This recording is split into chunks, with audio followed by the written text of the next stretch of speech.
Hi, good people.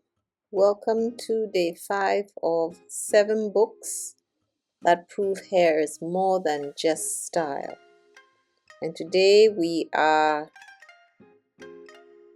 covering The Ladies' Coupe by Anita Nair. And it's about 6 women who share a train compartment and their stories. Hair is not the center stage, but it's always there. Brushed in silence, cut in protest, tied back in control, loosened in freedom. It becomes an unspoken thread that runs through their journeys towards identity. So, as you're reading, read this book and treat hair as a quiet companion. It may not shout, but it signals. So it's there in signs and symbols. So you'll observe how women carry the weight of expectations in their grooming, in their modesty, or in their rebellion. And then the shifts in selfhood, are often marked by a haircut, a change in style, or an act of letting go. And then also the cultural rhythms, where hair rituals reflect not just beauty but belonging or resistance. A woman cutting her long hair is always a statement. Even if it's not a statement she's making, everyone is going to assume that something drastic happened or she's trying to make a statement. So pay attention to transitions. When do the women become more themselves? How does hair play a role in those moments, even if it's subtle? So why does this matter? Well, this is a story about permission to speak, to remember, to desire, to dream. So hair becomes a sign of who a woman is allowed to be and who she chooses to become.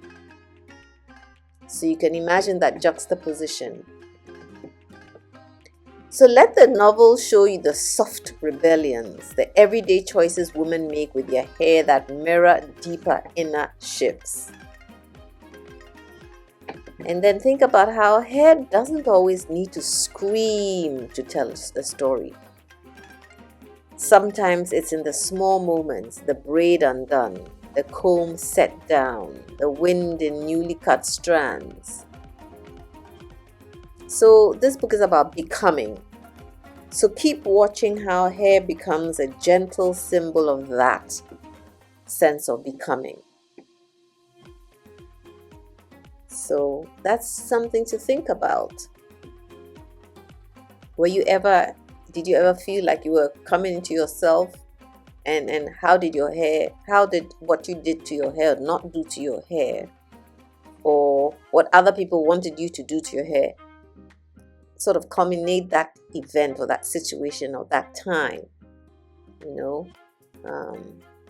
We're not looking at hair as like a militant Joan of Arc type of thing, which it can be sometimes, but sometimes it's just the gentle ways people, women use hair, or the hair is seen in different ways of who she wants to be and who people want her to be. So there's this duality, this sort of contrast, this yin and yang, this pull on women as regards their hair. Even whatever they do in their lives, their hair is there. It's a prominent, sometimes subtle, but it's there. It's prominent in its own right.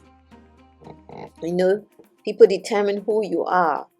Cultures tell you what you must not or must do with your hair, and rituals. There's a thread that runs through most of these books. Is the rituals, hair rituals, that don't necessarily reflect beauty. It's something. It's usually political, economical, belonging, resistance. And then the pressures that are placed on women in their grooming and how they present modesty. And your hair can determine whether you're modest or not. Can you imagine? Or whether you're rebelling.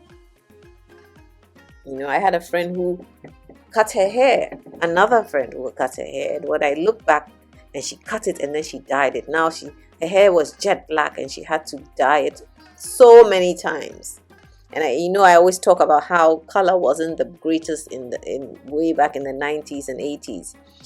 But and she had jet black hair, and she went to so many sessions before she was able to lighten hair. But imagine, she cut off her long hair, she colored it, she had it layered, so it was totally, it was such a statement, I guess, in her culture. Whereas with us, it suited her, it was lovely, it was nice that she was wearing something different on her head. But she was also going through her own puberty, her own experiences, where, she was dating outside of her culture, and then the guy was cheating, and so it was like, whoa, that must have made her head spin. And she probably needed to just get that load off her shoulder and just start afresh and do something new. So this is just one of those stories where it's just to look for these little nuances, these little details, that hair, how powerful hair is, the statement hair makes. Think of Angela Davis's afro. It was just powerful in its own right. She may not even have thought that her hair had a statement, was making that much of a statement or impact on me as a child, on the cover of her autobiography. So just trying to give you different ways of looking at things and reading. When you read, don't necessarily just follow what the novelist or the author is writing about, and just read between the lines, or paint your picture of what you are seeing that comes through. It's great for conversation. It's great for elucidating things that normally people won't see, and sharing it with others. That's what I want my channel to be about. That we talk hair, but we talk hair in every dimension, and anything hair related. It doesn't only have to be the salon version, the products and the dyes, but it has social effects and historical and spiritual, and so I just leave you with that. I will see you in the next book number 6.